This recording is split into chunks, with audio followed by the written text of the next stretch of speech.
Welcome to the God is the Issue podcast with Brad Bright. I'm your host, Jim Brangenberg. Think about it.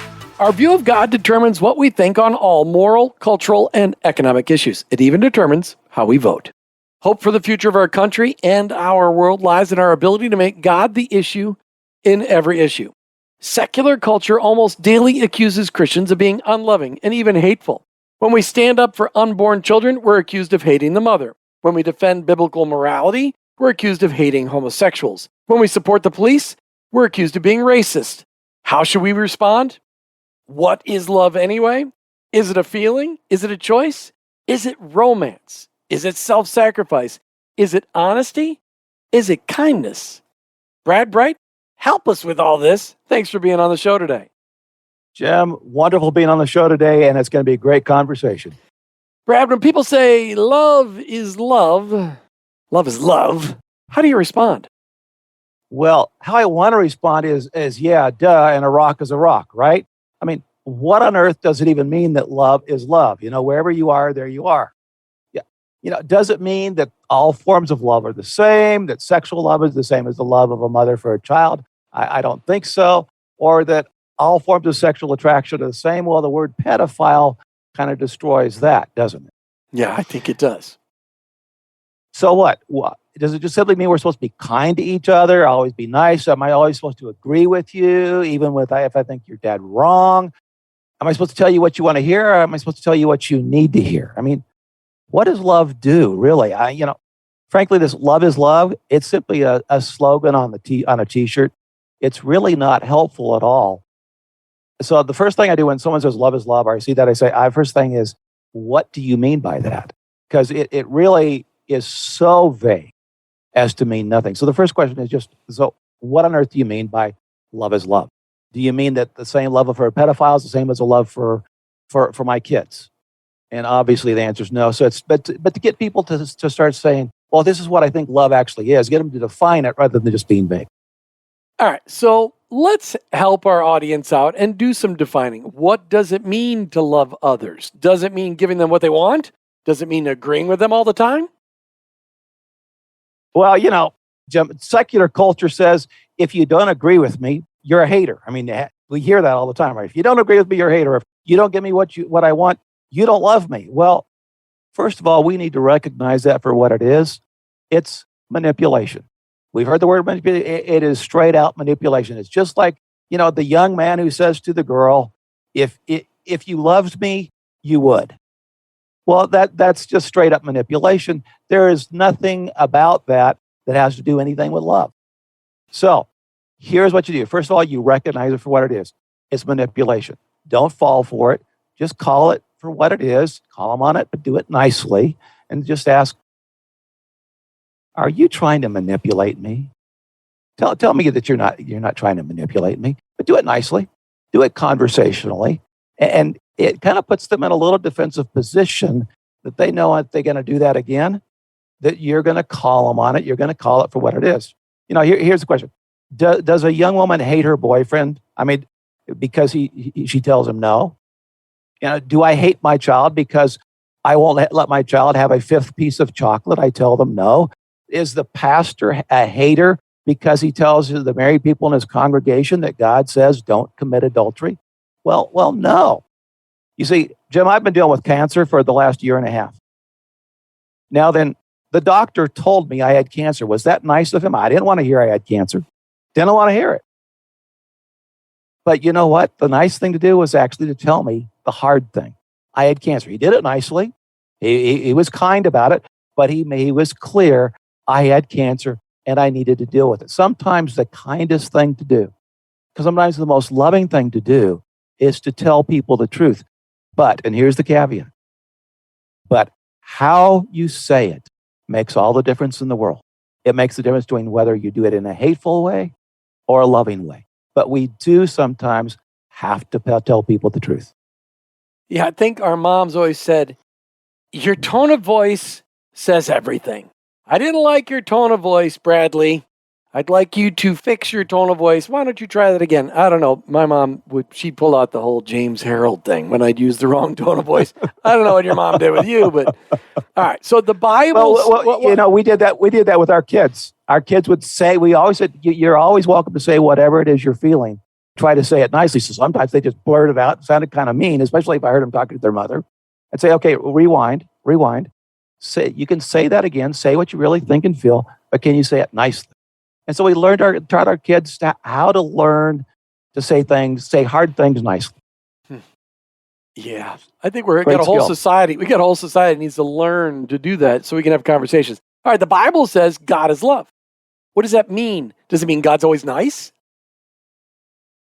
Well, have you read the Old Testament? I have recently? several times. Well, if you've read the Old Testament, you know it's not true that God is always nice. He ordered the Israelites to wipe out entire nations and entire people groups.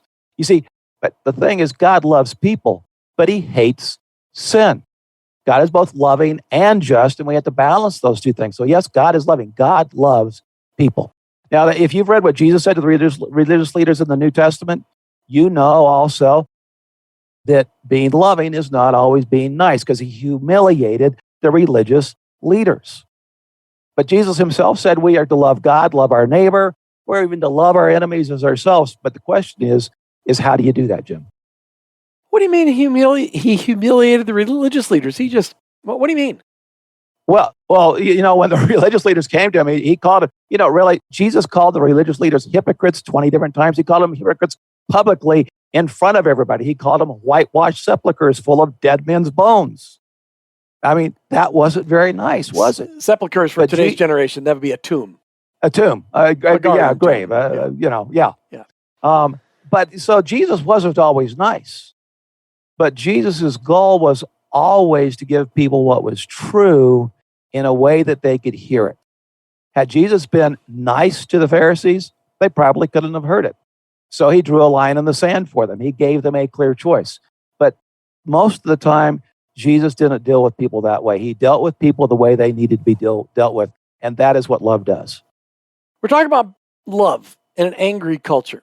And anybody listening to this podcast that's from the United States of America knows that we live in a pretty angry culture. And we're trying to give us a perspective on how do we bring that love to our culture in a way that's not angry and that is loving, so that we can accomplish what Jesus said to do, which was love God, love our neighbors. We'll be right back with more on God is the Issue with Brad Bright after these messages. Want to know more about how you can make God the issue in every issue? Get your copy of Brad's book, God is the Issue. Now in its third edition, you can get your ebook copy at brightmedia.org. Even better, if you subscribe to this podcast, you'll receive a coupon for one free download of God is the Issue ebook. Go to brightmedia.org, that's brightmedia.org, and get God is the Issue ebook today. Welcome back to the God is the Issue podcast. Our topic for the day is love in an angry culture. We're making God the issue in every issue, and why not make God the issue in love? Talking about love in an angry culture. And of course, this is part one of a two-part series that we'll talk about this conversation because it's a pretty deep conversation. Brad, many Christians don't even know what Jesus meant when he said, love your neighbor as yourself. They think that it means you have to learn to love yourself before you can love others. What did Jesus actually mean? Yeah, according to Jesus, love your neighbor as yourself means, and you've heard this before, you maybe not have connected it, you've heard it. It means do unto others as you would have them do unto you. Do unto others as you would have them do unto you. That's really all he meant. You don't have to love yourself in order to treat another person the way you would like to be treated. We can all start doing that today. This mentality kind of reminds me of the story of the young man, and he was interested in this one gal.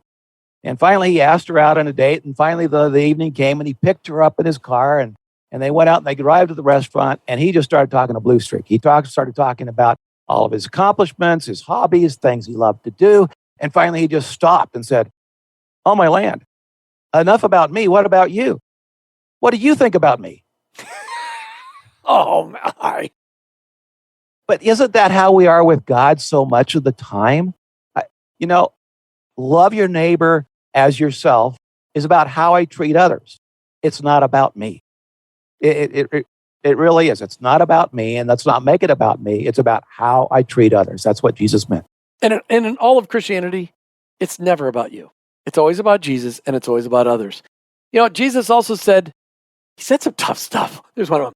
love your enemies and pray for those who persecute you. So love your enemies part. What do you think he meant there? I think it's pretty obvious, but let's just let you parse it out.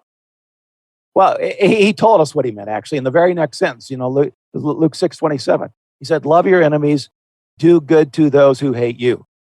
In other words, what does love your enemies mean? It means do good to those who hate you. Any of us can do that, right? You don't have to feel good about yourself. You don't have to get your ducks in a row. All you have to do is do good to those who hate you. That's all Jesus meant. And then if that wasn't enough, he later told us the parable of the Good Samaritan. That is, this person, the Samaritans, the Jews hated both because of their ethnicity. That was their only half-breeds. They're half Jew, half Gentile. And because of their theology. Although they believed in the God of Abraham, Isaac, and Jacob, they had a bunch of funky theology in there as well. And so the Jews hated them for both reasons, and they hated them passionately. And so Jesus taught about a good Samaritan, which for a Jew would be a totally oxymoron. They would have gone, there's no such thing. But so Jesus told the story of the Good Samaritan who did good to a Jewish man. And that's what Jesus was talking about. We do good to those who hate us. That's really, really all he meant. But it's like this. One of the stories I read a few years ago that really embodied this whole concept is a story of a black man named Daryl Davis. And it's the most incredible story. I really recommend everybody go online and go read it. But it is a black man who befriended over 20 members of the Ku Klux Klan, of the KKK. He befriended them. He bought them, he'd buy him a cup of coffee. He'd buy him a meal. He asked them to come to his concerts. He would include them in his life, and they would begin talking and dialoguing, and they became his friends. And as they became his friends, they realized, I don't believe in this white supremacy thing anymore. And they would give him his robes. And so he has over 20 KKK robes in his closet today. But what's more amazing is there are probably 200 people today, 200 white people who left the Ku Klux Klan because of Daryl Davis, because he befriended them. It's what Jesus said, love your enemies, do good to those who hate you, befriend those who hate you. That's what Daryl Davis did. I don't know if he's a follower of Jesus or not, but he did what Jesus told us to do. Martin Luther King put it this way. He said, darkness cannot drive out darkness. Only light can do that. Hate cannot drive out hate. Only love can do that. That's what Daryl Davis did. My dad said he believed there was another revival coming to America, even though he knew he wouldn't be around to see it. But he said, I will believe it'll be characterized by love. So my question is for our listening audience is, are you willing to be a Daryl Davis and befriend those who hate you? Do unto others as you would have them do unto you. Better yet, for those of you who are followers of Jesus, will you do unto others as God has done unto you? Do you imagine that's why Paul said, don't grow weary of doing good? Mm-hmm. Because sometimes every day. Yeah, sometimes no good deed goes unpunished. It's a tough one. A lot of good deeds don't go unpunished. And reality is, you're going to befriend a lot of people, people who do not want to be befriended by you. They're going to reject you, but some will accept that, and you'll be able to bring them along. So, all right. So, what does it look like to love pre-believers? I don't like to call them non-Christians because it says in Revelation that every knee shall bow and every tongue confess that Jesus Christ is Lord. So everybody will believe. So right now, there are pre-believers and there's believers. So what does it look like to love one of those pre-believers who maybe not so easy to love? Well, they're not. Your statement kind of reminds me of how my daughter, when she was younger, regarded people. There are two types of people in the world, friends and future friends. Those are the only two types. So that's that kind of the same concept. But I think, how do we love these folks? I was up in Charlotte, this was a few years ago, and seeing a friend of mine, and he had just come back from seeing his dad. And his dad was a wealthy guy, but just mean as a junkyard dog. And he came back discouraged, talking about how his dad had treated him. And I just finally turned to him. I said, Larry, does it hurt when a blind man steps on your toe? And he said, yeah, it does. I said, but are you offended? And he said, no, I'm not. I said, your dad is blind. Yes, it hurts, but don't be offended. Never condemn a pagan for behaving according to their nature. Pagan's going to behave like a pagan. This is why the Apostle Paul never told pagans to change their behavior. Never. He always told them to change their God. We should learn from the Apostle Paul's behavior. I remember doing a God is the Issue seminar up in Northern California.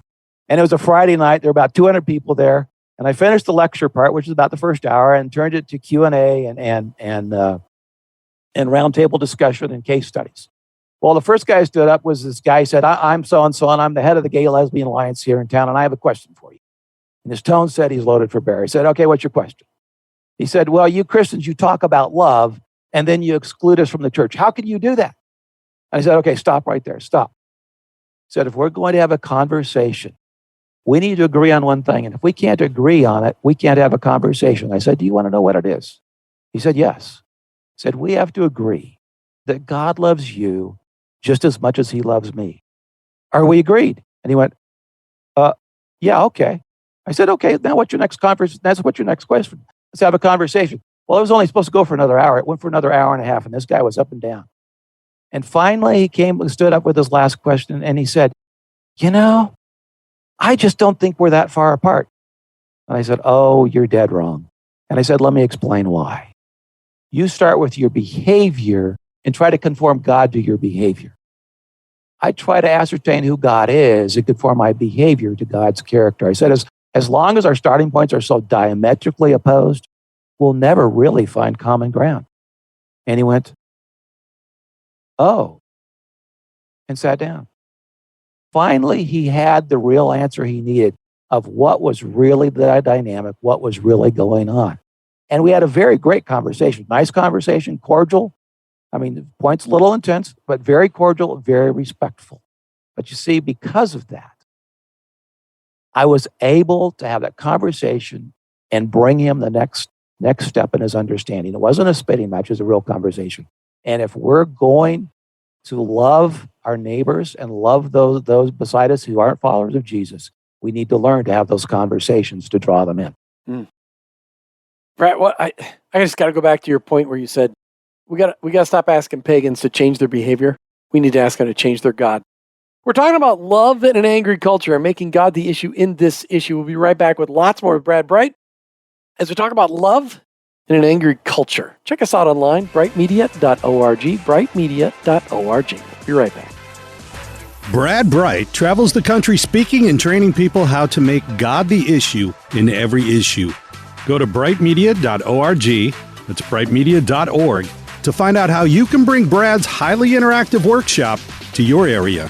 It's fun, engaging, and most important, it will help make you more effective in making God the issue in every issue. Go to brightmedia.org, that's brightmedia.org, and schedule Brad today. Hey, welcome back to the God is the Issue podcast with Brad Bright. Brad, we were talking about how do we love in an angry culture? What is the key to having an honest conversation with someone who totally disagrees with you? To answer that question, I'm going to refer you to a little story. It's a guy by the name of Penn Jillette. You probably know who he is. You just don't know him by his last name. He's part of Penn and Teller. It's the two magicians. They do a whole show. They're phenomenal magicians. They've really perfected their skill. But Penn tells the story, and this is online. You can Google it. Just Google Penn Jillette, and it'll begin to take you. Penn Jillette, I forget. Anyway, you can tell after I tell the story. But he tells the story of a Christian who came up to him after one of his shows and gave him a Bible. And he said he had written the flyleaf of the Bible, and he said, I'm an atheist. This guy knew I was an atheist, and he gave me a Bible. He said, but I wasn't offended at all, because I could tell this guy actually cared. He said, in fact, if you really believe I'm going to hell, I would hope you would come and try to proselytize me, as he said. He said, how much do you have to hate someone to not proselytize them if you really believe they're going to hell? And so he chatted a little bit more, but then he gave me the key to how do you have these conversations. And he framed it this way. He said, be polite, but honest. Be polite, but honest. And I thought, well, how simple is that? We can have these conversations, but we need to be polite. That is, we extend respect, but we're honest. Now, a guy who is an atheist said this. This is a guy who's an atheist. He taught me something powerful. Be polite, but honest. Now, this is in contrast to the woke movement in America today, isn't it? The woke movement, one of the biggest problems of the woke movement in America today is their attitude. I mean, talk about a nasty attitude. You're a racist. You're a bad person. I'm right. You're wrong. Sit down, shut up, and listen. It's the shame and blame game.